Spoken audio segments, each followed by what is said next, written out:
The morning Silas Granger rode into the town of Redrock Hollow. The dust rose up around his horse's hooves like something biblical, like the earth itself was announcing his arrival to anyone who cared to pay attention. He had been riding since dawn. Not since the dawn of that particular Tuesday in the autumn of 1882, but since a dawn that felt older than the hills rolling gold and amber on either side of the trail that cut through New Mexico territory like a scar nobody wanted to talk about. He had been riding through the kind of loneliness that settles into a man's bones the way cold does, slowly, insistently, until he cannot remember what warmth ever felt like. He was 28 years old, broad-shouldered, with dark hair curling beneath the brim of a worn Stetson, and eyes the color of storm clouds over the Sangre de Cristo Mountains. His horse, a bay mare he called Dusty, had earned her name honestly over 3 years of trail work, cattle drives, and long stretches of open country that offered no shade and no company. Silas Granger was not, by any measure, a complicated man. He worked hard, he said what he meant, and he had learned by the time he was 20 that the world did not owe him a single kind thing. He had built himself up from nothing after his father died, leaving behind nothing but debt, and a small spread outside of Cimarron that the bank swallowed up before the body was even cold.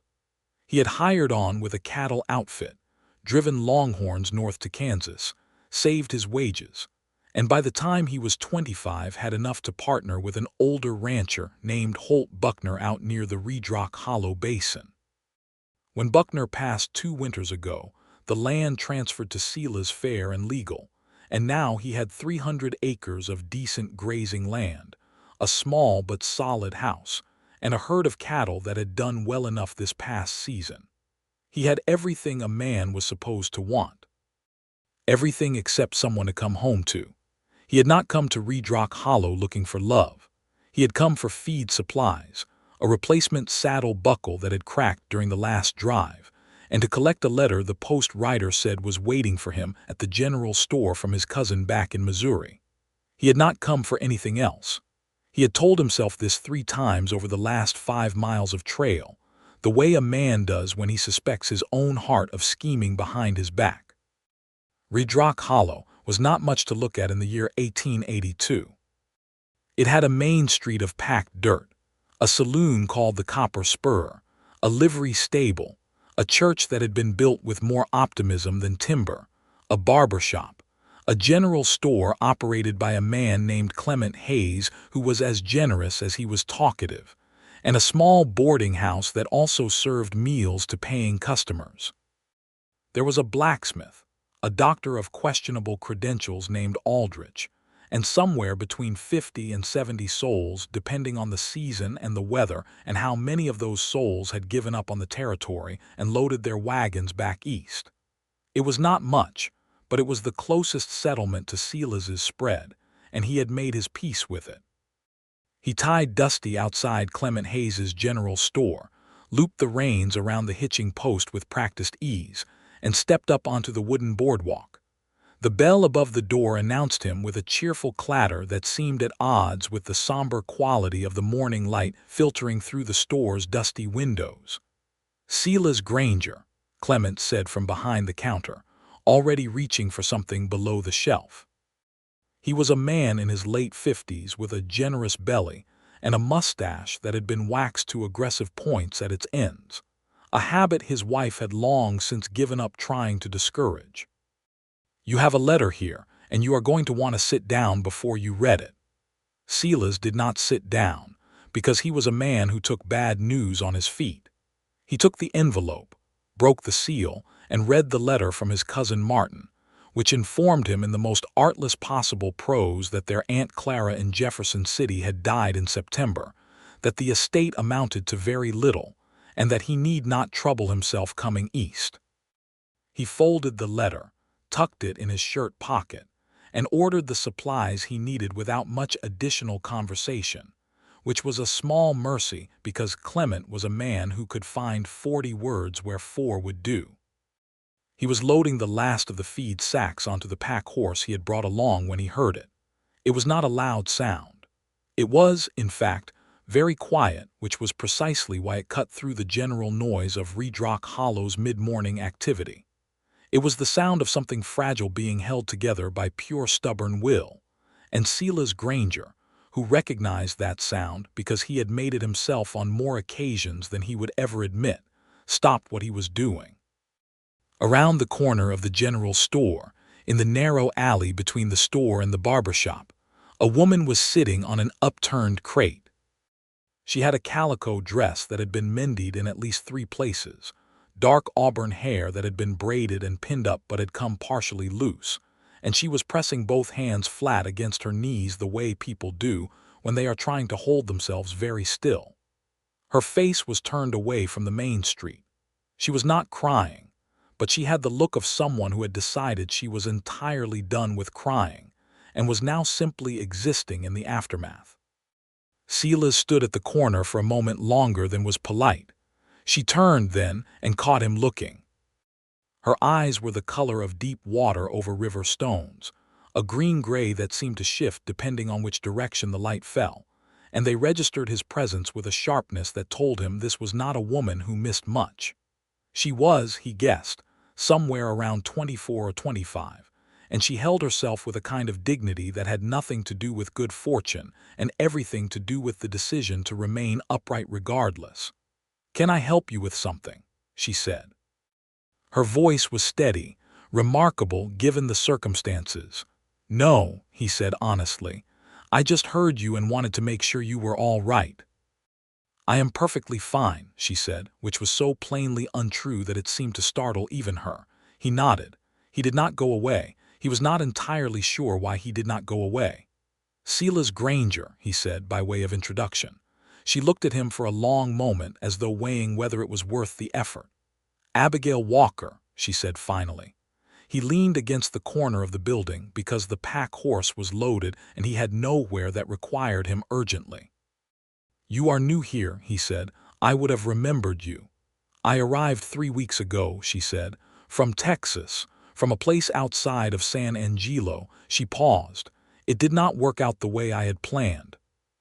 He did not press her on what had not worked out. He had learned that some stories a person would tell when they were ready and not a moment before, and he had learned that lesson the hard way. "You have people here?" he asked. "No," she said. She said it flatly without self-pity, which made it worse somehow. "I had a situation arranged. It fell through. I have been working at the boarding house for Mrs. Hannigan for the past 3 weeks in exchange for a room and meals." She lifted her chin slightly. "It is a reasonable arrangement." "It sounds like it," he said. She studied him with those river-stone eyes. "You can go on about your business, Mr. Granger. I am not in need of rescue." "I can see that," he said. "You look like a woman who rescues herself just fine." Something shifted in her expression very briefly, like a door opening and then being carefully shut. "Is that your horse out front?" she asked, nodding toward the street where Dusty waited with the patience characteristic of her breed. "That is Dusty," he confirmed. "She is a good-looking horse." "She knows it," he said. Abigail Walker almost smiled. She did not quite get there, but almost was something. Almost was more than he had managed to pull from her in the previous 2 minutes, and Silas Granger decided, standing there in the alley beside the general store on a Tuesday morning in the autumn of 1882, that he was going to come back to Redrock Hollow. He collected his supplies. He said a polite goodbye. He rode home to his 300 acres and his solid little house and his cattle that were doing well enough. And he thought about Riverstone eyes for 3 days straight before he trusted himself to do something about it. Abigail Walker had arrived in New Mexico territory under circumstances that were, in the parlance of the era and the region, not unusual but also not particularly kind. She had traveled from San Angelo, Texas, where she had spent the previous 6 years working in her uncle's dry goods store after her parents died of fever within a season of each other, leaving her at the age of 18 with nothing but a fierce self-reliance and a small trunk of belongings. Her uncle, a man named Frederick Walker who had the family name but none of the family warmth, had made it abundantly clear that her position in his household was one of convenience and that she should make her own arrangements. The arrangement she had made was a correspondence with a man named Gerald Foote, a rancher outside of Redrock Hollow who was, according to his own letters, a widower of good standing seeking a practical wife to help manage his household. The letters had been adequate. Gerald Foote was not a poet and had not pretended to be. He had listed his acreage, his cattle count, his house's dimensions, and the number of rooms available. He had mentioned, in passing, that he was 43 years old, which Abigail had accepted as a fact of the arrangement. What he had not mentioned was that he drank with the dedication of a man who considered it his primary occupation, that his house was in a condition best described as inhabited rather than kept, and that his idea of a practical wife leaned considerably toward the unpaid labor variety rather than any sort of partnership. He had met her at the stage stop in Redrock Hollow with a wagon and breath that confirmed the first letter's omission immediately. She had spent 2 days at his ranch. She had left on the 3rd morning with her trunk and her dignity, and had walked the 4 miles into Redrock Hollow because she would not ask him for the use of his horse. Mrs.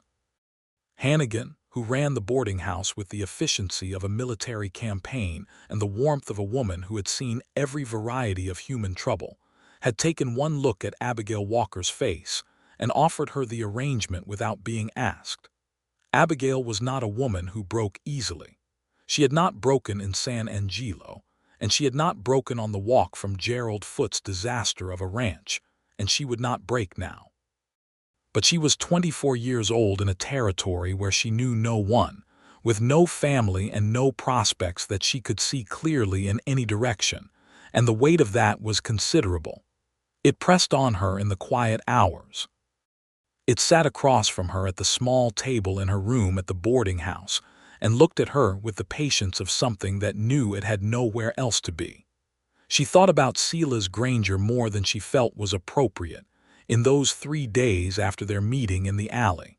She thought about the way he had not immediately tried to fix her, or press her, or turn her trouble into an opportunity for himself. She thought about the directness of his gaze, which had been without agenda, which was rarer than she had any right to expect. She thought about his horse, who did indeed have the bearing of an animal fully aware of her own excellence. She did not let herself think about these things too much. She had learned the expensive lesson that hope, when it attached itself to things that were not yet real, had a remarkable talent for making the disappointment worse when it arrived. She went about her work at Mrs. Hannigan's boarding house. She cooked breakfast for the 4 current boarders, she cleaned the rooms, she helped with the washing. She was good with numbers, and when she offered to help Mrs. Hannigan with the accounts ledger one evening, the older woman had looked at her with newly appraising eyes and thereafter included her in that task as well. "You have an education," Mrs. Hannigan said. It was not a question. "My mother taught me," Abigail said. She believed in it very strongly. "Smart woman," Mrs. Hannigan said. She was, Abigail agreed. She wrote to no one because there was no one to write to. That was the truth of her situation, plain as the red dust on Redrock Hollow's Main Street. She was a woman standing at the edge of a very large country with nothing behind her and nothing visible ahead, and she had decided, because there was no other reasonable option, to simply keep standing. On the 4th day after their meeting in the alley, Silas Granger rode back into Redrock Hollow. He did not have any pressing need for supplies. He had told himself, on the ride in, that he was checking on something with Clement Hayes, but he had known that was not the truth before the words had finished forming.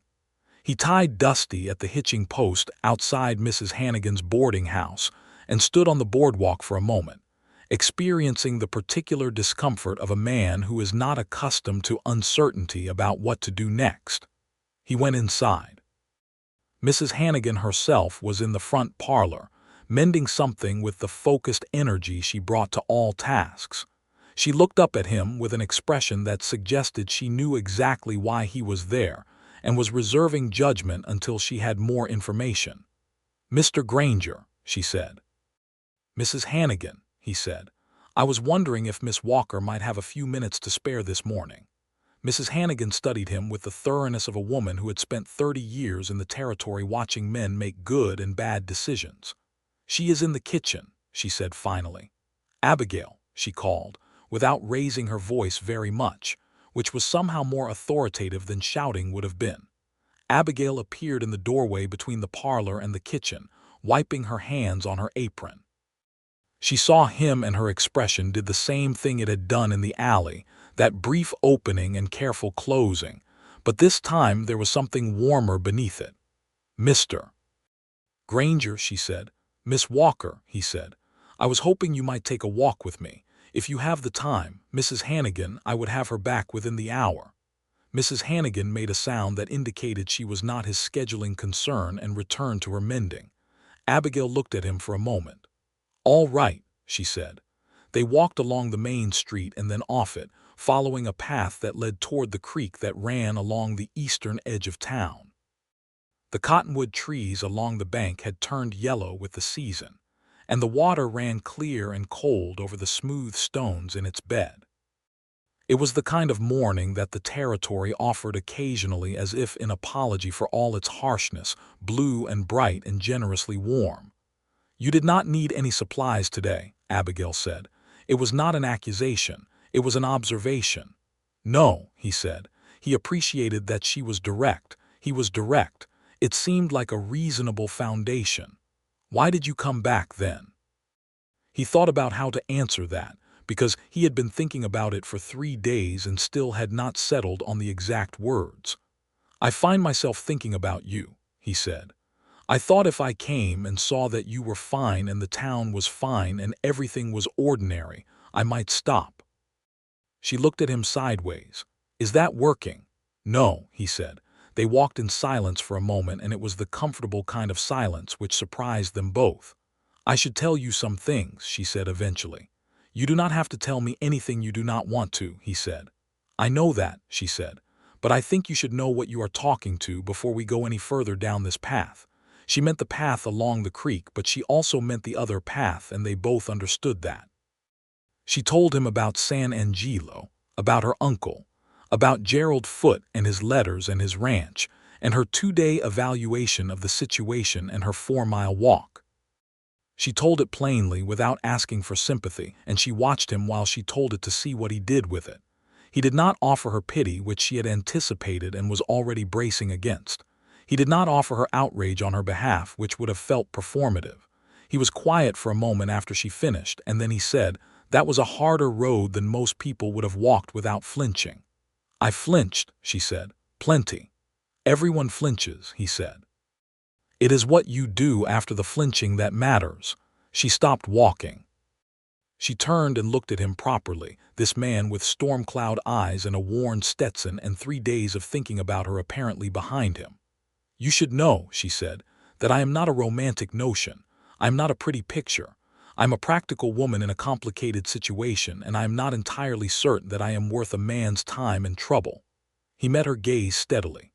"Miss Walker," he said, "I saddled up this morning and rode 18 miles to have this conversation. I have been riding since dawn." He paused. "I think that settles the question of whether you are worth the trouble." She stared at him. He was entirely serious. Something cracked open in her chest, very quietly, like ice giving way in a river when the season finally turns. She had built very good walls in the years since her parents died. She had built them of necessity and maintained them with discipline, and she was not in the habit of letting things crack them. But the specific combination of his directness and his 18 miles and the way he had said it, without drama, without performance, as if it were simply the most logical thing in the world to say, found the one place in the wall that was not quite as solid as the rest. "You are a very strange man, Silas Granger," she said. "I have heard that before," he said. She almost smiled again. This time she let it go a little further than almost. They walked the creek path for the full hour and then a little beyond it, and when they returned to Mrs. Hannigan's boarding house, the sun was considerably higher, and Mrs. Hannigan was at the front window with an expression that revealed nothing and communicated everything. Silas Granger did not ask Abigail Walker to marry him that day, or the next week, or the week after that. He was a man who understood that the most important things required the right kind of time, and he was patient in the way that people are patient when they have found something they are not willing to lose through carelessness. He came to Redrock Hollow twice a week through the rest of October. Sometimes he and Abigail walked the creek path. Sometimes they sat in the parlor of the boarding house with Mrs. Hannigan's discreet presence in the room, talking about everything with the focused attention of two people who have recognized each other as something significant and are trying to understand exactly what kind of significant that is. She told him about her mother, who had read to her by lamplight every evening until she was old enough to read herself, and then had read alongside her. She told him about the way Texas light fell flat and white in the summer, and how she had never loved it the way people were supposed to love the land they grew up on. She told him about a blue dress she had owned once that had been the most beautiful thing she had ever possessed until it wore out, and she could not afford to replace it. He told her about his father, who had been a dreamer in the most expensive sense of the word, a man of great plans and insufficient follow-through. He told her about the cattle drives north, the brutal cold of a Kansas winter when you are sleeping under a wagon with nothing but a blanket and the body heat of whatever trail companion is nearest. He told her about Holt Buckner, who had taken him on not out of charity but out of shrewd assessment, and what he had learned from watching an old man love his land without sentimentality but with complete devotion. He told her about Dusty, more than was strictly necessary, because Dusty was one of the subjects on which Silas had a great deal to say. Abigail listened to everything. She had the particular quality of attention that some people possess, the kind that made you feel that what you were saying was not only heard but considered, turned over in careful hands and regarded from multiple angles. He had not met many people with that quality, and it was, he thought, even more uncommon in a person who possessed it alongside the ability to be equally direct.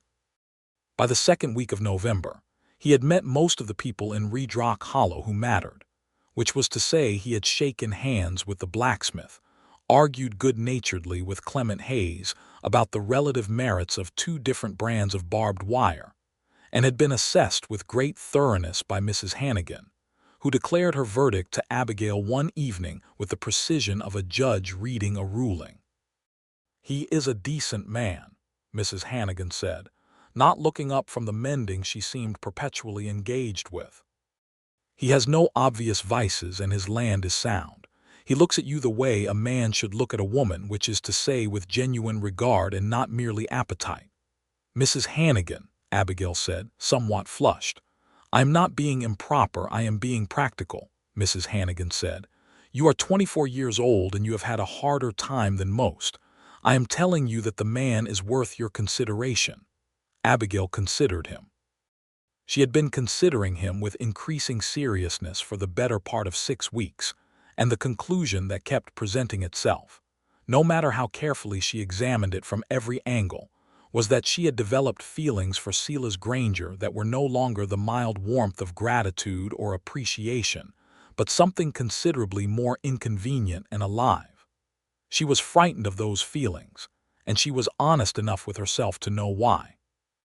She had traveled to New Mexico territory once already on the promise of something that had turned out to be nothing, and she was not a woman who relished the idea of being wrong twice. She had very little cushion for wrongness. She had nothing here that was hers except her small trunk and the room Mrs. Hannigan had given her, and the small wages she had begun to receive in addition to her board, which she was saving with the focused determination of someone who understood that security was built $1 at a time. The problem was that Silas Granger did not feel like an arrangement. He felt, against all her careful intentions, like something real. He came on a Saturday in the second week of November, which was earlier than usual and in weather that had turned sharp and cold overnight, the first real indication that winter meant business this year. She heard Dusty's hooves on the street from the kitchen window and did not permit herself to go to the window to look, which required more discipline than she would have liked to admit. He came in and sat in the parlor, and they had coffee that Mrs. Hannigan brought without being asked, and then Mrs. Hannigan excused herself with transparent tactfulness to attend to something in another part of the house. "I want to show you something," Silas said, "if you are willing to ride out tomorrow." "It is about 18 miles, so we would need to start early." She looked at him. "My place," he said.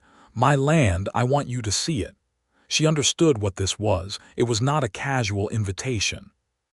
It was a man showing a woman the thing he had built, the thing that represented his entire argument for himself, and asking her to look at it honestly and tell him what she saw. "Mrs. Hannigan would need to be agreeable to it," she said. "I already asked her," he said. "She says if you are back before dark she has no objection, provided you take her neighbor's girl along as a companion for propriety." "You already asked her," Abigail repeated. "I like to have the practical obstacles sorted before I come to the interesting part of the conversation," he said. The interesting part of the conversation, it turned out, was him telling her that he had been thinking very carefully for the past 6 weeks about what he wanted, and that what he wanted, if she was willing to hear it, was a future that had her in it. He said it in the direct, unembellished way he said everything, without theatrical flourishes or borrowed poetry, and it landed with more impact than any rehearsed speech could have managed because it was simply and entirely true. Abigail Walker sat with her hands wrapped around her coffee cup and looked at this man who had ridden 18 miles in the dark of an early November morning to be there when she came to the kitchen window, and she felt the wall crack a little further. "You should see the land first," she said, "and I should see it, before anything else is said." "Fair enough," he said.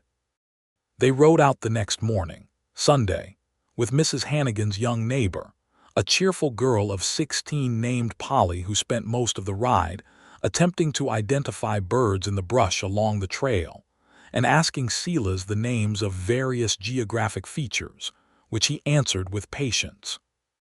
Abigail rode beside him on a gentle roan that Mrs. Hannigan had arranged to borrow from the livery, and the cold morning air bit at her cheeks, and the sky was the particular shade of blue that the desert territory produced in November, deep and clear and without compromise. She saw his land in the morning light, and it was not what she had expected. She had not expected it to be beautiful. She had been to Gerald Foote's ranch and had calibrated her expectations accordingly. But the Granger spread was something different. The house was small, but it was solid, built of adobe and timber with a front porch that faced the mountains, and the windows were clean. Inside it was sparse but orderly. He had built most of the furniture himself, a fact that was visible in the honest construction of it. No pretense, nothing decorative that was not also functional, but crafted with care. There was a stone fireplace that had been mortared with skill, and a kitchen that was limited but functional, and a bedroom, and a second smaller room that he said he had used for storage. There was a garden space behind the house, dormant now with the season but clearly maintained, with a stone border that someone had laid with attention. "You put that border in yourself?" she asked. "Last spring," he said. "I thought someone might want a garden." She looked at him. He was looking at the dormant garden with his hands in his jacket pockets, and the kind of careful non-expression that meant he was feeling something he was not sure he had the right to feel yet. She looked at the mountains. She looked at the land rolling out in 300 acres of solid, honest possibility. She looked at the house that was small and well-made and clearly waiting for more life than one man could fill it with. "It is a good place," she said. "It is," he agreed. They had lunch that he had prepared the evening before, cold biscuits and dried venison and dried apricots that Polly declared delicious, and ate 4 of with great enthusiasm. They sat on the front porch in the cold, and Silas pointed out the boundaries of the property, and named the peaks visible in the distance, and told her about the spring that ran on the property's north edge that never went dry even in the worst summers. He talked about the herd, about the plans he had for expanding the grazing operation, about the conversations he had had with neighboring ranchers about establishing a shared trail route to the nearest railhead. He was not selling her anything. He was just telling her the truth of the place, and somehow that was more compelling than any sales pitch. On the ride back to Redrock Hollow, with the afternoon light turning everything amber and rose, Polly had ridden slightly ahead because she had spotted a hawk and wanted a better look, and Silas and Abigail were briefly alone in the way of the trail.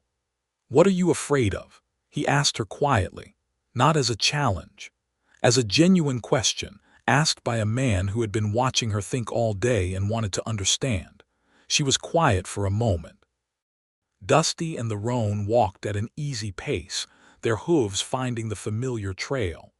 "Being wrong again," she said. "I came here once on the promise of something that turned out to be very different from the promise. I cannot afford to be wrong in that way again, and not just financially.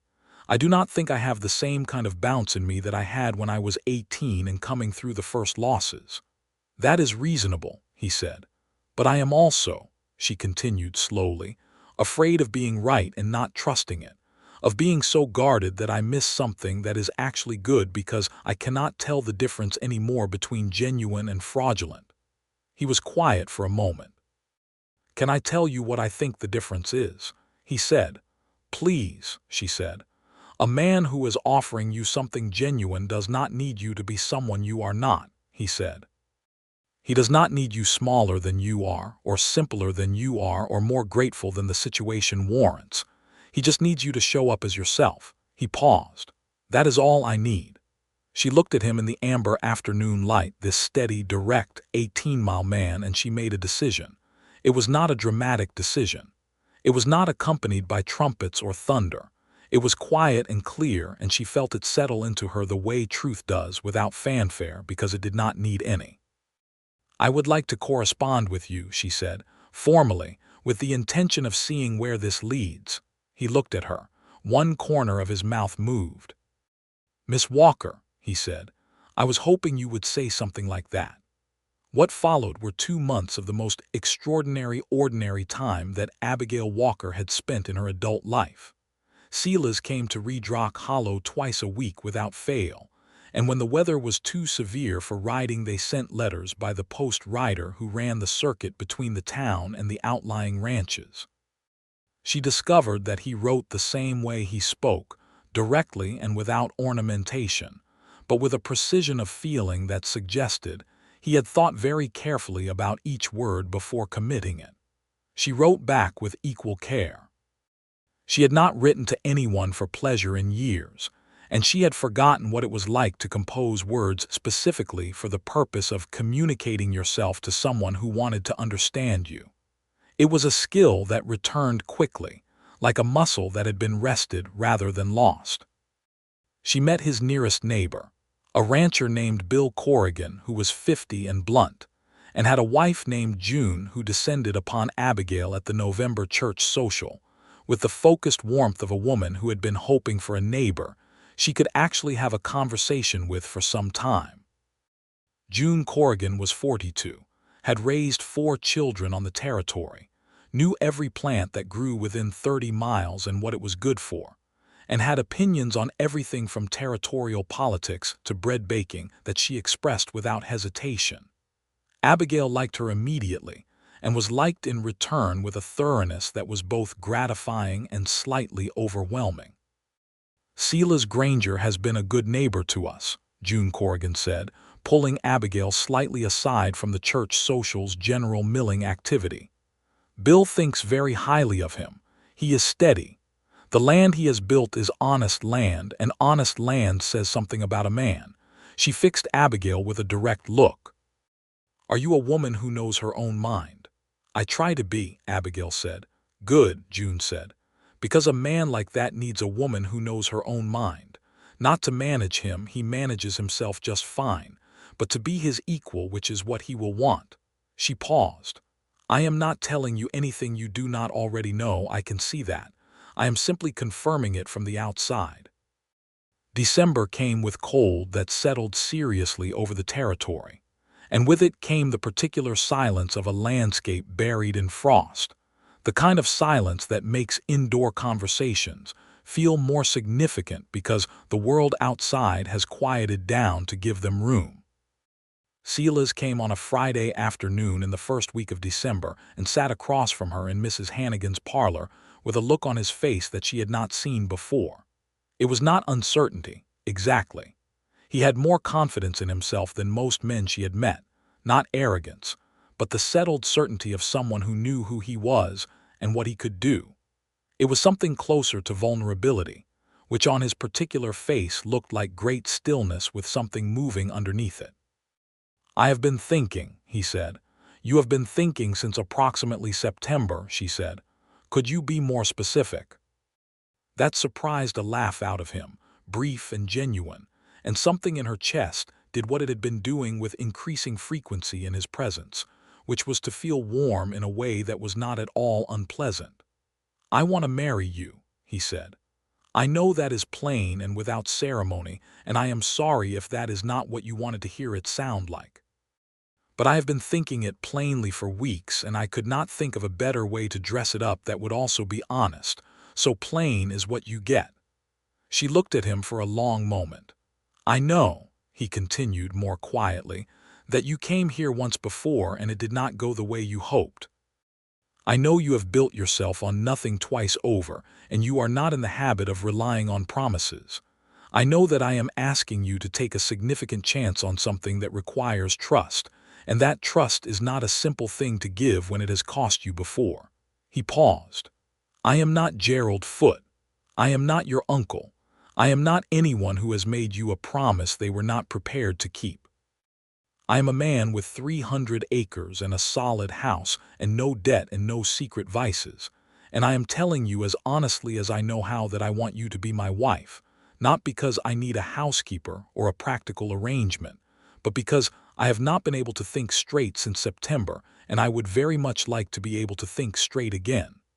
She pressed her lips together very firmly for a moment. "You are not worth a long ride," she said. It was not what he expected her to say, and it showed on his face. "What?" he said. "That is what I have been telling myself," she said. "Every time you come, every time I find myself thinking about you at odd hours. I have been telling myself that I am not worth the ride, that a man who came in on honest ground with no obligations would look at the actual situation, the woman with no family, no dowry, no land, complicated history, and decide the sensible thing was to find someone with a less complicated starting position." Her voice was very steady, but her hands, folded in her lap, were holding each other with considerable firmness. "That is what I have been telling myself." He leaned forward slightly.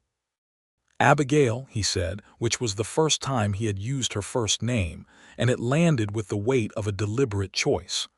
"I have been riding since dawn, every time. And I would ride from further than dawn and further than 18 miles. He said it simply. "There is no distance at which you stop being worth it." She looked at him, and the wall that she had built over 6 years of necessary self-protection, that wall of practical good sense and careful distance, came down, not all at once, not with drama, but with the slow, irreversible certainty of something that had decided its time was finished. "Yes," she said. He blinked. "Yes." "Yes," she said again, and this time she was smiling fully, without hedging or holding back, and it transformed her face into something so immediately and obviously beautiful that he seemed briefly unable to remember what he had been about to say next. "Yes," he said finally, in a completely different tone, and then he reached across the distance between their chairs and took both her hands in his, and that was that. Mrs. Hannigan appeared in the doorway with the impeccable timing of a woman who had been listening carefully. "Well," she said. "Good. That took long enough." She went back to her mending with the air of someone who had managed a complex negotiation to a satisfactory conclusion. They were married in the Raydrock Hollow Church on the 14th of January, 1883, on a clear day that was cold enough to see your breath but not cold enough to be cruel. The ceremony was performed by the Reverend Thaddeus Moore, who was a small, earnest man with an unexpected gift for the emotional architecture of the occasion. Abigail wore a dress that Mrs. Hannigan and June Corrigan had spent 2 weeks making, a deep blue wool that matched nothing she had worn before and made her Riverstone eyes look definitively green. Silas wore his best suit, which he had pressed the night before with careful attention, and he stood at the front of the church with Bill Corrigan beside him, and watched her walk down the aisle with the contained expression of a man who is feeling a very large number of things simultaneously, and has decided that dignity demands he feel them quietly. When she reached him and he looked at her, the contained expression slipped just enough to let her see what was underneath it, which was everything she had hoped for and more than she had let herself expect. Reverend Moore said the words. They said the words that were required of them. When it came to the part about promising to love and cherish through all circumstances and seasons, Silas said it with the same direct simplicity he brought to everything, and Abigail said it back with the particular clarity of a woman who has made very few promises in her life, because she understood that promises were not small things. Clement Hayes cried. Nobody was entirely surprised by this. They had a small celebration at the boarding house afterward, with food that Mrs. Hannigan had organized with the precision she brought to all endeavors, and June Corrigan had brought a spice cake that was received with universal enthusiasm.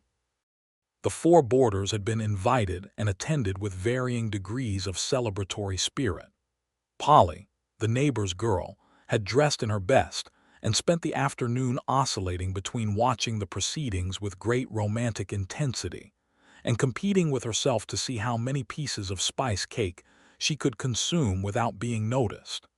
Abigail sat beside Silas through the celebration and felt the strangeness of it, this thing that had happened. She was not a person given to disbelief in good things, because she had decided that disbelief was a luxury that required more energy than she had available. But there was something extraordinary about sitting beside a man who had ridden 18 miles since dawn to find her, and understanding that this person was now the person she would go home with, and that home was a solid house with a stone-bordered garden space and 300 acres of honest land and mountains visible from the porch. "What are you thinking?" he said quietly, while Bill Corrigan was telling a story about a cattle incident from the previous spring that required considerable hand gestures. "I am thinking about the garden," she said.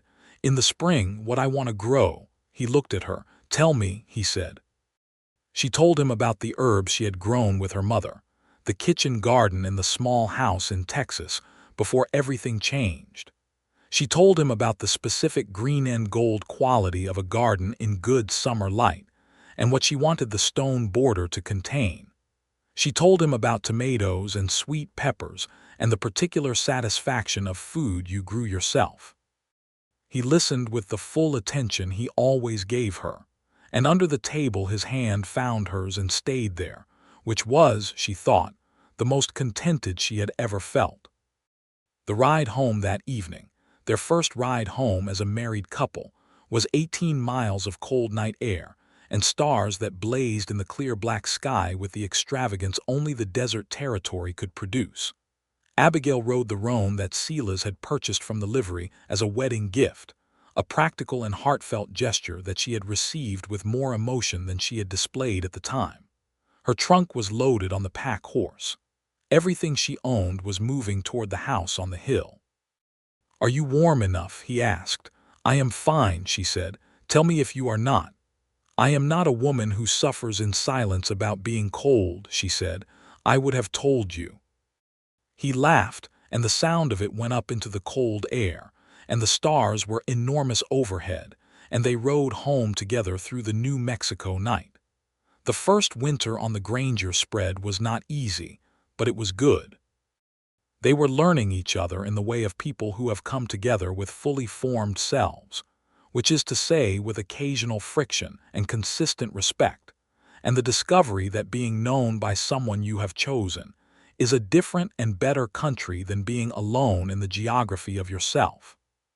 She took over the kitchen with a thoroughness that pleased her immensely, reorganizing it along lines of logic that made the cooking process more efficient and the results more flavorful. He ate everything she put in front of him with the focused appreciation of a man who had subsisted on trail food and his own very limited cooking for years, and if he had occasional thoughts about where the coffee tin had been before, he kept them to himself. She learned the ranch. He showed her the herd, the grazing rotation he used, the system he had developed for tracking the cattle through the seasons. He showed her the books, the accounts, the calculations he made for supply and cost and projected income. He was not the kind of man who believed that a woman had no business understanding the financial reality of her own household, and she was not the kind of woman who would have accepted being kept in ignorance even if he had tried. "Your margin's here," she said one evening, looking at the ledger. "If you increased the herd by 15% next spring and held 4 more head back for sale in the fall rather than the summer when prices are lower, you would see a meaningful difference." He looked at what she was indicating. He thought about it seriously. "You are right," he said. "I know," she said. He looked at her. She was not showing off. She was simply telling him what she saw, and the matter-of-factness of it made him feel something he later had difficulty naming, a kind of recognition, the feeling of finding a match to something. She wrote to no one still, because there was still no one to write to. But she no longer felt the weight of that the way she had at Mrs. Hannigan's. Something about having a specific place to belong to changed the mathematics of solitude. She was not alone. She had a husband who came in from the evening feed and sat across from her at the table and told her about the day, and who listened when she told him about hers, and who, on the nights when the wind was very loud and the cold pressed against the windows, built up the fire and read to her from the one shelf of books he owned, which ranged from a survey of New Mexico Territory's geography to 3 novels of varying quality, to a battered almanac he consulted with religious regularity. He discovered she had her own strong opinions about the novels. "This one," she said, holding up a particular volume with an expression that indicated her assessment, "is the kind of book a person writes when they have a great deal of confidence and very little self-examination. I bought it in a general store in Raton," he said. "It cost 15 cents. It is worth approximately 12, she said. He loved her. He had known it since the creek path in October, or perhaps since the alley in September, or perhaps since the specific moment she had said "I know" with complete and undefended certainty about her own analysis of his ledger. He had known it and held it carefully, turning it over, making sure it was what it appeared to be and not something smaller that he was seeing wrong, and by February he was certain enough to say it. They were on the front porch on a Sunday afternoon in February, a rare warm afternoon that the territory had extended as a gift. She was sitting in the wooden chair he had made and he was sitting on the porch step, and they had not said anything for a while because the silence was comfortable and the mountains were doing something extraordinary with the late light. "I love you," he said, not as a prelude to anything, just the words set down in the space between them. She was quiet for a moment. Not because she was uncertain, but because she wanted to receive it properly, the way a thing of value deserved to be received. "I love you," she said back, equally plain, equally meant. He reached up and took her hand where it rested on the arm of the chair and held it loosely. The mountains continued their exhibition with the light. Somewhere in the distance, one of the cattle made its specific commentary on the evening. It was the best Sunday afternoon of his life. Spring came to the Granger spread with the conviction of something that had been held back too long.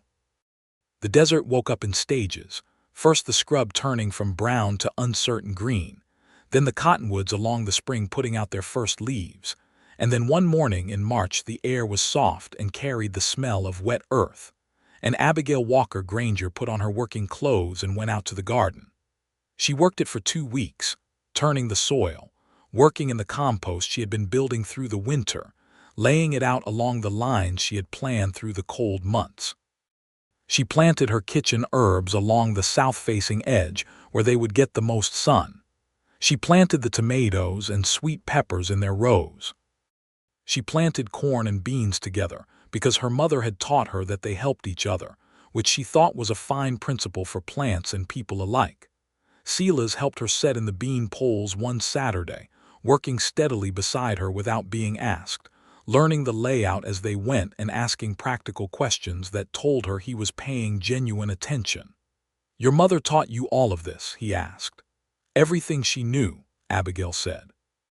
She said a woman who could grow food would never be entirely at anyone's mercy. He was quiet for a moment, driving a pole into the earth. "She was right," he said. "She usually was," Abigail said. She thought about her mother often in the garden.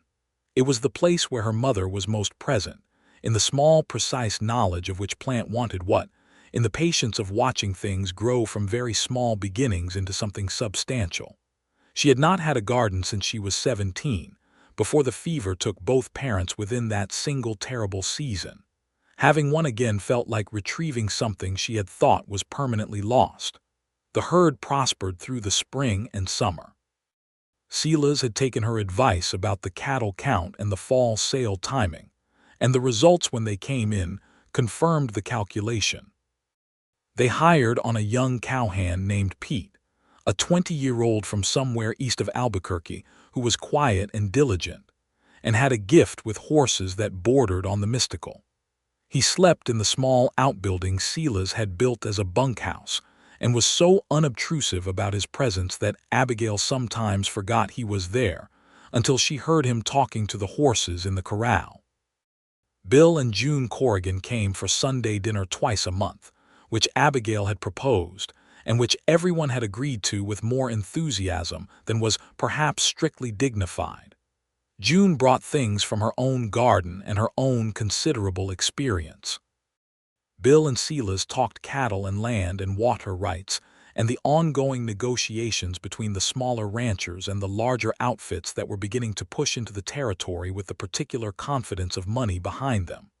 "The Maxwell land grant business," Bill said one evening in May, with a gravity that was not his usual manner. "That whole situation north of here. Men have been hurt over those disputes. I do not want it to come to this range." Silas nodded. He had been watching the situation.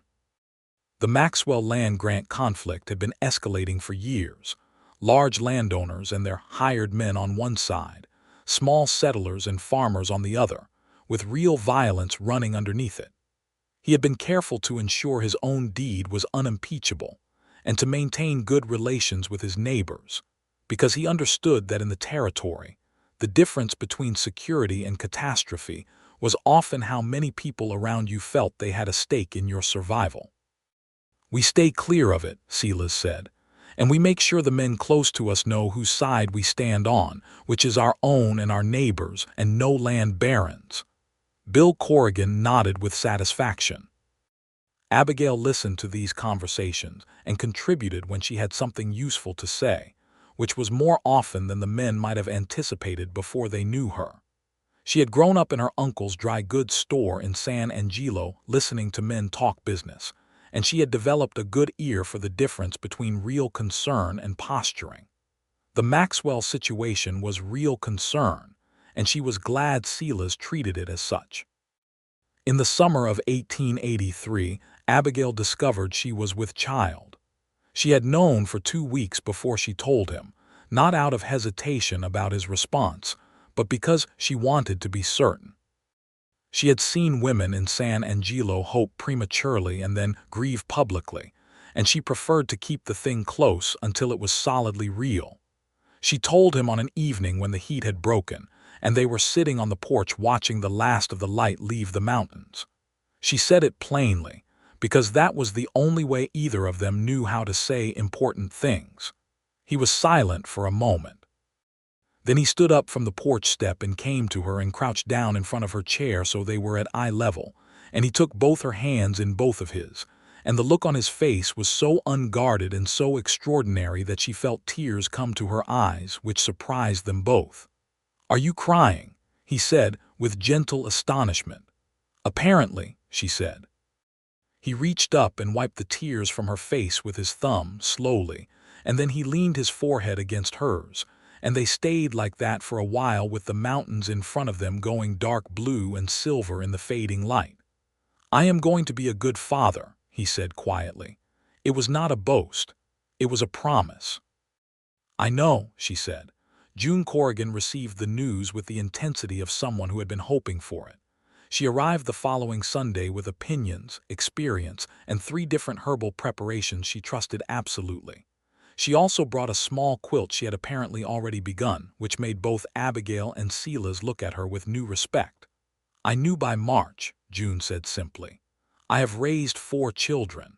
I can tell when a woman is going to need a quilt." The pregnancy went well through the summer and into the fall.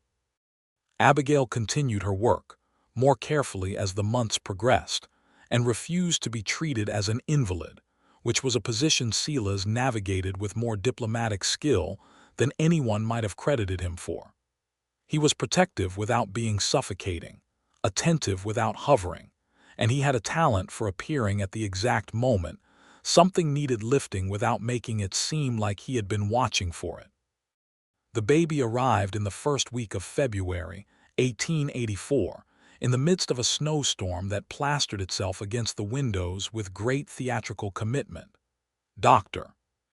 Aldrich came from Redrock Hollow in time, arriving on horseback with snow on his shoulders and a professional gravity that reassured Silas while communicating very little actual information. June Corrigan was there, having ridden over 2 days earlier with a woman's intuition about timing that proved accurate. The baby was a boy. He arrived with what could only be described as conviction, announcing himself to the household and presumably to the snowstorm and anyone within a quarter-mile, with a cry of extraordinary volume for a creature of such small dimensions. He was dark-haired like his father, and when his eyes opened they were the unfocused, serious blue that all newborns have, though Abigail watched them over the following months for signs of which direction they would settle. They named him Thomas James Granger, Thomas for the solid, uncomplicated sound of it, James for Silas's father, which was a choice that cost Silas something complicated and private, because his father had been a difficult man to love consistently, but he had been his father, and the territory had a way of making you reckon honestly with the dead.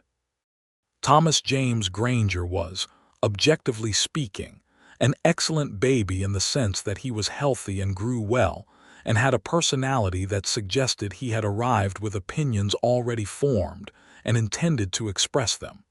He was not a quiet baby. He was the opposite of a quiet baby. He was a baby who felt that the world should be aware of his presence at all times, which Silas and Abigail adjusted to with the combined adaptability of 2 people who had survived harder things, and found that love for the small, noisy creature made the adjustment more than worthwhile. Silas was a good father in the way he had promised he would be.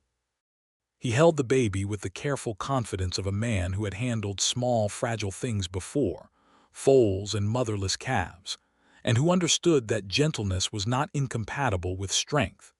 He talked to Thomas in the same direct, unhurried way he talked to everyone, narrating the world for him with patient thoroughness, explaining the mountains and the cattle and the garden and Dusty's particular character.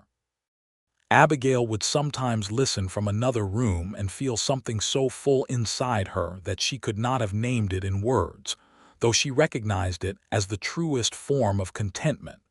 She wrote to Mrs. Hannigan about the baby because Mrs. Hannigan had asked to be kept informed with a directness that made it clear this was not optional. Mrs. Hannigan wrote back a letter of 3 paragraphs that managed to convey tremendous feeling through entirely practical language, which was, Abigail thought, precisely what you would expect from Mrs. Hannigan and was perfect. The boarding house proprietress came to visit in the spring when Thomas was 2 months old, riding out with Clement Hayes, who was making a delivery in the area, and had been volunteered for the transport duty. She arrived, assessed the house, assessed the garden, assessed Silas with renewed attention, and then held Thomas for 45 minutes during which she talked to him with the same no-nonsense authority she brought to everything, and Thomas, who was not generally sanguine about strangers, regarded her with wide-eyed interest and made no complaint. "He is a sensible child," Mrs. Hannigan said approvingly. He is currently considering his options, Abigail said. That is what sensible looks like in the early stages, Mrs. Hannigan said. Clement Hayes, offered the opportunity to hold the baby, became so emotional about it that everyone politely looked in a different direction. The years built themselves one on top of another in the way of good years, not without hardship, because the territory was never without hardship, but with the particular quality of a life being built by two people who chose each other deliberately and maintained that choice with daily attention. The spring of 1885 brought a dry season that tested the cattle operation significantly.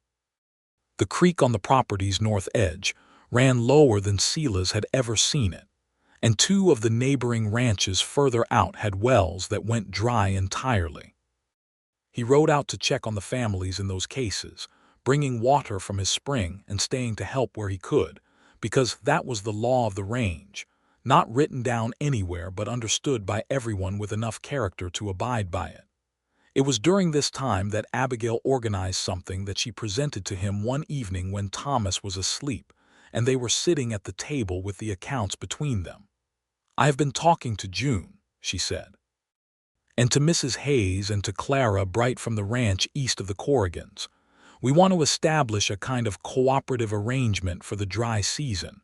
Food, water, supplies. A pool that everyone contributes to according to what they can and draws from according to what they need." He looked at her. "You have been organizing this." "For 3 weeks," she said. He was quiet for a moment. "How many families?" 7 currently. More if we can reach them before the situation worsens." "What do you need from me?" "The use of the spring water for the broader arrangement," she said. "And your credibility with the ranchers who have not agreed yet, because some of them will follow your word where they would not follow mine." He thought about this. "That is honest," he said, "and I do not think it is right that it is so, but it is the way it is." "I know," she said. "That is why I am using you strategically." He laughed. "All right," he said. The cooperative arrangement worked. It was imperfect and required constant negotiation, and 2 of the 7 families were difficult in ways that tested everyone's patience, but it worked, and 2 families that might have been broken by the dry season survived it intact. The following spring, when the rains returned, 3 of those families put in new root cellars, and one of them finally dug the second well they had been deferring for years, against the possibility of future dry seasons. Abigail had, without particularly intending to, become someone that people in the area came to when they needed something organized. She did not seek it and she did not refuse it, because she understood that a community that holds together is worth more than the effort it costs, and she had learned that from watching what happened to people who had no community to hold together with. In the fall of 1886, their second child arrived. This time it was a girl. They named her Clara Rose, Clara for the aunt they had both lost, and Rose for the particular shade of the desert sky on the evening she was born, which was the kind of rose gold that made you feel the territory was showing off. She was quieter than her brother had been, or perhaps she was simply thoughtful from the beginning, watching the world with the same river stone eyes her mother had, taking careful stock of everything before committing to an opinion. Thomas, who was 2½ and deeply interested in his own authority over the household, greeted his sister with the complex feelings of a small person confronting competition. He oscillated between ignoring her with theatrical dignity and watching her with intense curiosity when he thought no one was looking. Silas caught him one afternoon talking to the baby while she lay in her cradle, explaining to her at considerable length the rules and customs of the household, which Thomas presented as laws of his own devising. "He is training her," Abigail said from the doorway. "He is establishing territory," Silas said. "In our family those may be the same thing," she said. He laughed and pulled her close, and they stood in the doorway watching their son explain the world to their daughter. And the late afternoon light came through the window and turned everything gold. And Silas Granger, who had been riding since dawn for as long as he could remember, felt with complete certainty that he had arrived. The next years built themselves with the particular rhythm of a life that has found its shape. Thomas grew into a serious, curious boy with his father's directness and his mother's capacity for precise analysis, a combination that produced a child who asked questions that adults found difficult to answer without considerable thought. Clara Rose grew into a girl of tremendous composure and occasional devastating insight, who would sit quietly through any situation and then produce an observation so accurate that it stopped conversation entirely. Silas expanded the herd steadily. The cattle operation had grown to the point where they could employ 2 full-time cowhands, Pete, who had stayed, and a new man named Marcus, who was methodical and dependable, and had a gift for mending fence that bordered on artistic. Abigail managed the books with the authority of someone who had never doubted her competence in that area and had been consistently right. The spread that had been 300 acres when Silas first showed it to her had expanded, through 2 careful land purchases, to nearly 500. They were not wealthy by the measure of the large cattle interests moving through the territory, but they were prosperous in the honest sense, which meant they had enough and planned well and owed no one, and they slept without the particular anxiety of debt. Bill Corrigan's health began to fail in the winter of 1887, slowly and then with more commitment, in the way of a man whose constitution has given excellent service and is beginning to negotiate a conclusion. Silas went to the Corrigan ranch twice a week through the winter, helping with the work that Bill could no longer manage at full capacity, and Abigail visited June with the regularity of genuine friendship, bringing food and company and her particular brand of no-nonsense practical support that June Corrigan received with a relief she did not bother to disguise. Bill Corrigan died in March of 1888 peacefully, on a Sunday morning when the light was coming through the window, in the way he had always said he liked best. He had been a good man and a good neighbor, and his death was mourned genuinely by everyone in the area who had known him, which was most of them. Silas stood at the graveside in the cold March wind and felt the specific kind of grief that takes you not just for the person who has died, but for what their dying means, the shortening of the list, the thinning of the company, the reminder that everything you love is temporary and that this makes it more valuable rather than less. He held Abigail's hand through the service, and she held his back with the same firmness, and afterward they went home and sat on the porch for a while without saying much and watched the mountains, which had the consoling quality of things that have been there for a very long time and intend to continue. June Corrigan did not leave the territory. She had been asked by her children, 2 of whom were married and settled in other places, to come east. She had declined with a finality that made the children understand it was not a matter for further discussion. She stayed on the Corrigan ranch, with hired help from the same cooperative spirit that had organized through the dry season, and she continued to arrive at Sunday dinners twice a month with things from her garden and opinions on everything. And Thomas and Clara Rose adored her with the uncomplicated love of children for someone who treats them like small, interesting people, rather than inconveniences. In 1889, New Mexico Territory was moving toward the future. The railroads had come further, and with them came more people and more commerce and more of the particular energy of a place that is becoming something rather than simply existing. The Atchison, Topeka, and Santa Fe ran within 30 miles of Redrock Hollow now, and the cattle business had shifted to account for it, the drives shorter, the prices more predictable. Silas and Abigail sat on their porch one evening that spring and talked about the territory and the changes and what they wanted from the years ahead, the way 2 people talk when they have built something together and are taking stock of it with clear eyes. "I want to put in more of the garden," she said. "Expand it properly. I want to grow enough that we can trade some of it." "Good," he said. "I want Thomas to have a proper education," she said. "There is talk of a proper school in Redrock Hollow. I want him there." "He will fight it," Silas said. "He will fight it for approximately 3 days, and then he will be the most engaged student they have ever seen," she said. "I know my son." Silas smiled. She was right, and they both knew it. "What do you want?" she asked. It was the question she asked with regularity, because she understood that people in the habit of providing for others sometimes forgot to notice what they themselves needed. He thought about it for a moment. "Another horse," he said. "A good one." Dusty is 11 years old. Dusty is 11 years old and has the opinion that she is 3, Abigail said. "She has always known her own mind," he said. They were quiet for a while. The stars came out with the darkness, that extravagant desert display that had never lost its capacity to make both of them stop and pay attention. "I want this," he said. "Exactly this. The same thing I have wanted since a September morning in an alley." She turned and looked at him. He was looking at the stars with the expression he had when he was feeling something very precisely. "I wanted it before then," she said. "I did not know what the shape of it was, but I was looking for something like this." He reached across and took her hand. "You found it," he said.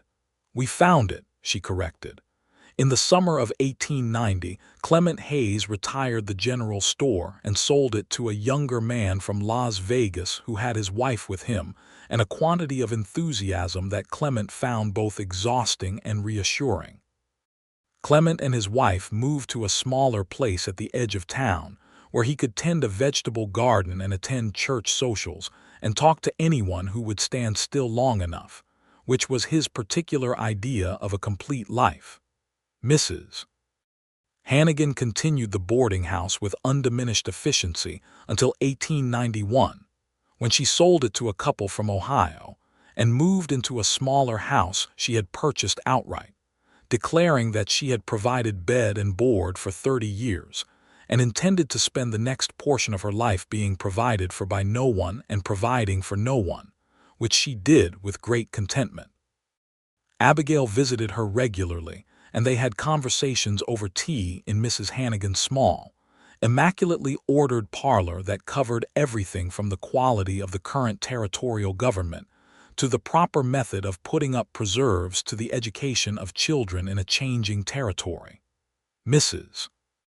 Hannigan had opinions on all of these subjects, and so did Abigail, and the conversations were brisk and satisfying in the way of two equally matched minds exercising themselves.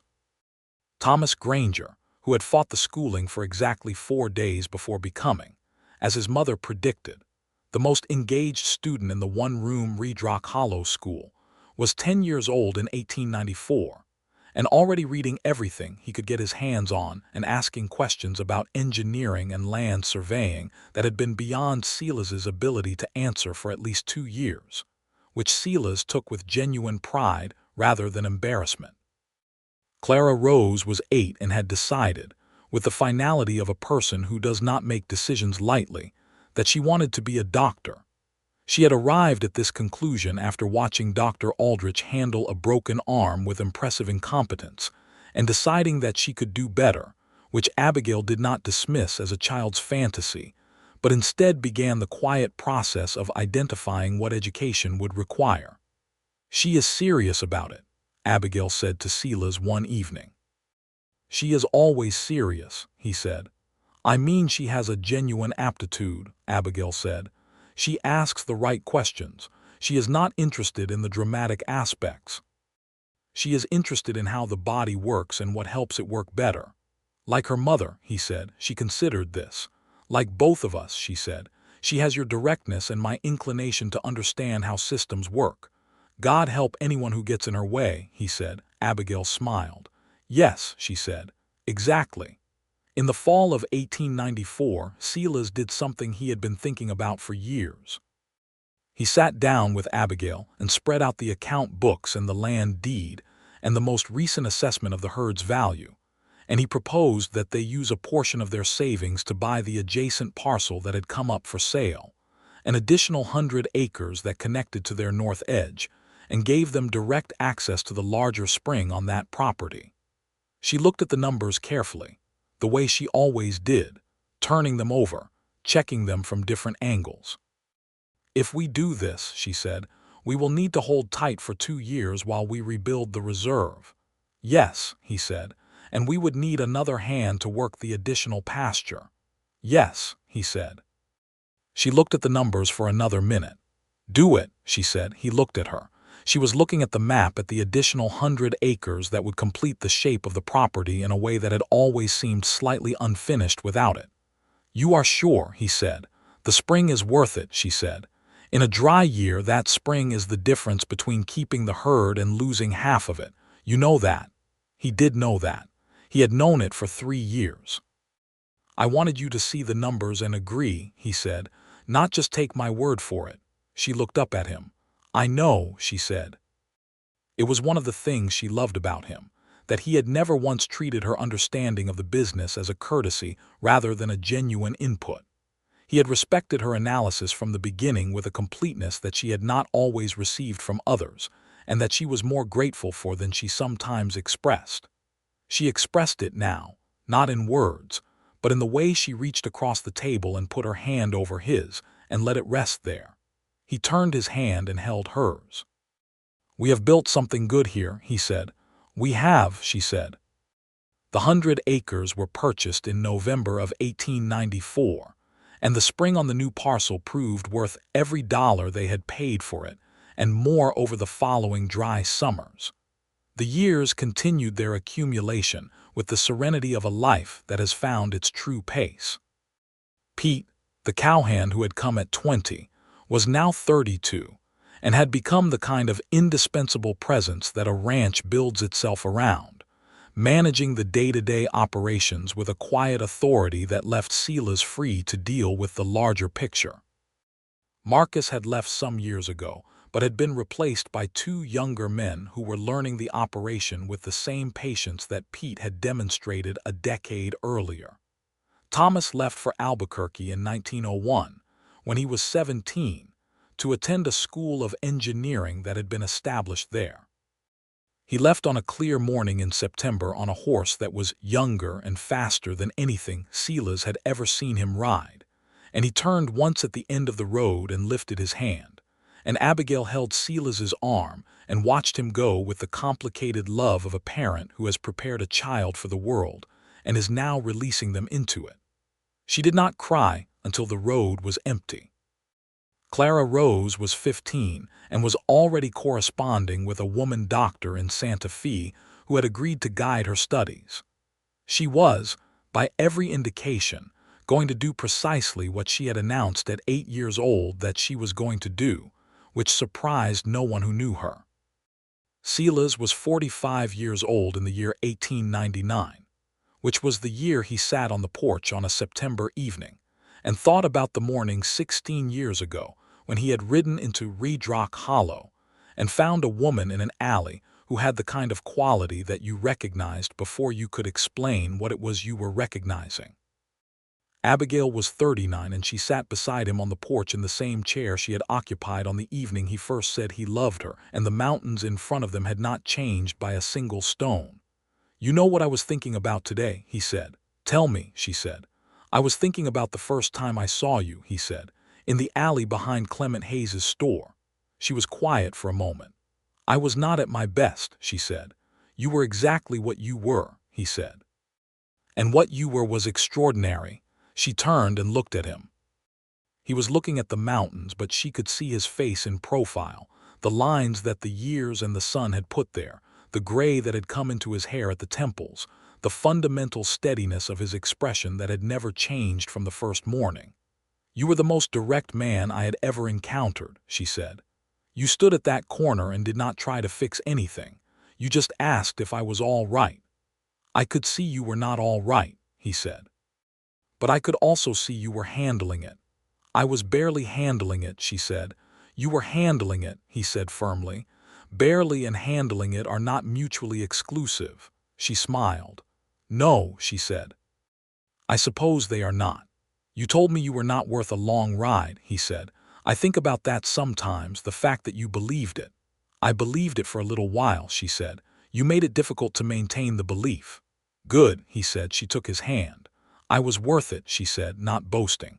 just the correction of an old error stated clearly because she was a woman who valued accuracy. "You were worth every mile," he said. "You were worth riding from further than dawn." She leaned her head against his shoulder, which was something she did rarely because she was not a woman who leaned by habit. But some evenings on the porch, watching the mountains go dark, she leaned. He put his arm around her and they sat like that while the stars came out.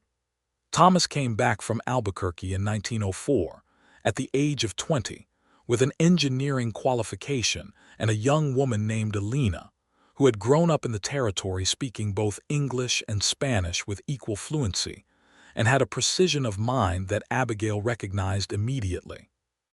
They sat at the Granger table for dinner on Thomas's first evening home, and Abigail watched her son look at this woman with the specific quality of attention that she knew from long experience meant something serious.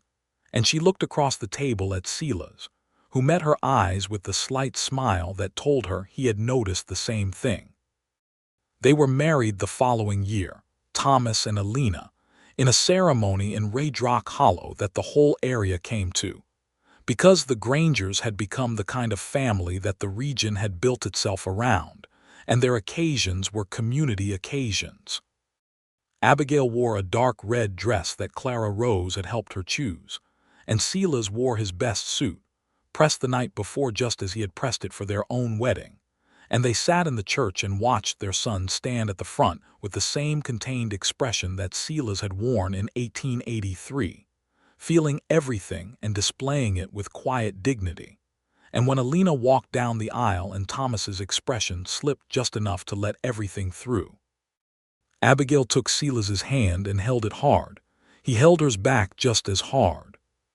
Clara Rose finished her studies and returned to the territory in 1906, practicing medicine in Raydrock Hollow with a thoroughness and competence that rapidly made Dr. Aldrich's legacy irrelevant. She was 20 years old and did not care in the slightest about anyone's opinion of her age or her gender in relation to the practice of medicine, which she stated clearly to the first person who raised it and never had to state again.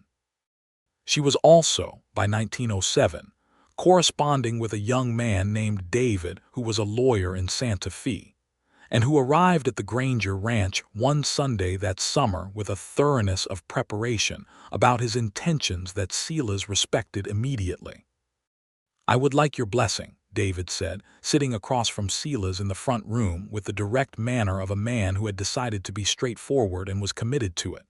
Silas studied him. He was 24, which was a reasonable age. He was direct. He was honest about his profession and his prospects. He looked at Clara Rose when she was in the room with the kind of regard that Silas had once hoped someone would look at his daughter with. "My blessing is secondary," Silas said. "My daughter's answer is primary, but you have it." Clara Rose said yes on an August evening when the sun was going down in the rose gold that had given her name its second half, and the territory was lit up as if it had staged the occasion deliberately. Abigail and Silas had the porch to themselves that evening, as they often did, while the younger generation occupied the rest of the house with all the energy of their particular season. "Thomas and Alina are expecting," Abigail said. She said it quietly because it was still new information told to her only that morning. Silas turned to look at her. "In the spring," she said.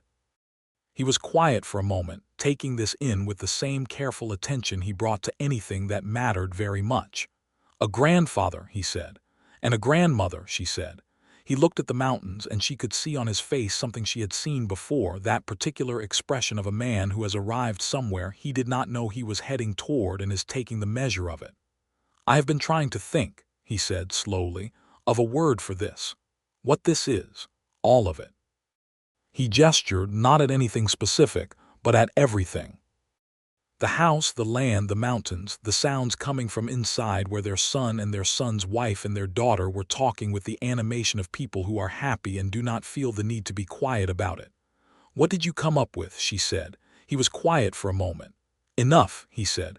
"More than enough, everything." He paused. "I cannot find one word." "No," she said. "I do not think there is one word." She took his hand. He threaded his fingers through hers with the ease of 22 years of practice. "Do you remember," she said, "what I said to you the first time you asked me to take a walk?"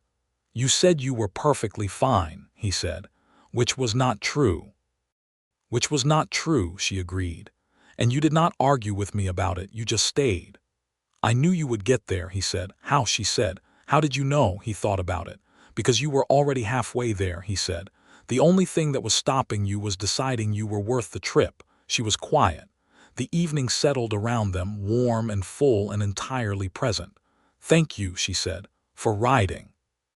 He raised her hand and pressed his lips to the back of it, which was not a gesture he made frequently, which was precisely why it landed the way it did, with the weight of something deliberate. "Thank you," he said, "for being somewhere worth riding to." The spring of 1908 brought the baby that Thomas and Alina had been expecting, and it was a boy, which they named James, after the great-grandfather who had been complicated and loved. He arrived in March with the same quality of conviction that Thomas had possessed as a newborn, which made Abigail suspect that the Granger line ran to strong-willed children as a matter of constitutional principle. She held James on the porch of the house where she had lived for 25 years, in the chair where she had received countless evenings, and the mountains were the same mountains, and the land was the same land, and the spring was running clear on the north edge of the property, and the garden was already preparing itself for the season's planting. Silas sat on the porch step, which was where he had always preferred, and watched her hold his grandson with an expression that was entirely private and entirely present. "He looks like you," she said. "He looks like Thomas," Silas said. "Thomas looks like you," she said. He conceded this with a slight inclination of his head. The baby looked at the mountains with the unfocused but earnest attention of a very new person encountering a very old landscape. He made a small sound of undefined sentiment. "He is saying hello," Abigail said. "He is saying he has opinions," Silas said. "Same thing in this family," she said. She looked out at the land, all 600 acres of it now, all of it honest and earned and built from nothing by two people who had found each other in an alley in the autumn of 1882. The herd grazed on the far pasture in the morning light. Pete was moving along the fence line, checking something with the unhurried competence of a man completely at home in his work. Clara Rose had ridden over from town the evening before and was still sleeping inside, because she kept hours that her patients dictated and Sundays were for recovery. David had come with her, and he and Thomas were in the barn discussing something with the specific energy of two men who like each other and have run out of casual topics and are now getting into the things that matter. Alina was inside making breakfast, and the smell of it came through the kitchen window and mixed with the morning air that smelled of sage and the particular mineral quality of the desert in spring. Silas got up from the porch step and came to stand beside Abigail's chair. He put his hand on her shoulder, and she reached up and put her hand over his. James continued his assessment of the mountains with great seriousness. "It is a good morning," Silas said. "It is," she said. They were not young anymore, 50 in his case and 44 in hers, and the years had done to their faces and their bodies what years do to anyone who has lived with genuine commitment to hard work and honest feeling. But they were there, on the porch of the house they had made together, with the land spread out in the morning light, and the mountains holding the sky up on the horizon, and the sounds of the life they had built filling the house behind them. She had told him once that she was not worth a long ride. He had ridden since dawn to find her, and he had kept riding for 25 years after, and every mile had been the truest thing he had ever done with the time he was given. She knew it now, had known it for a long time, with the certainty of something that required no argument because it had been demonstrated continuously and without reservation in every season of the years between then and now. She had been worth it, more than worth it. And so had he, this man who had stood at the corner of an alley with no particular obligation to stop, who had come back 4 days later with 18 miles behind him and something true to say. The morning went long and golden around them. The baby fell asleep with the confident completeness of small people, trusting the world to hold them. Abigail held him carefully, and Silas's hand stayed on her shoulder, warm and steady, the way it had been for 25 years, and the way she expected it to be for whatever years came after. The range spread out before them in the spring light, the grass coming in green along the creek, the cottonwoods beginning to show their first leaves, the mountains blue and permanent against the sky. The land was good, and the life on it was full, and the distance between the people who needed each other had been crossed once at dawn, by a man on a bay mare who had decided, without sentimentality and without doubt, that some things were worth any distance. The story had written itself, as the best stories do, out of ordinary things done with extraordinary faithfulness. Two people, a piece of land, a family built season by season from nothing but the decision to be present for each other. Love that had not announced itself with thunder but had arrived quietly, like good weather, and stayed. Silas Granger had ridden since dawn. He had arrived. They had arrived together, and together was where they remained, on the porch of the house with the mountains in front of them and every honest, hard-won, deeply contented year of their life behind them, and the sound of their family filling the rooms within, and the spring running clear on the north edge of the property, and the morning going on around them like a benediction that did not require any particular ceremony to be absolutely real.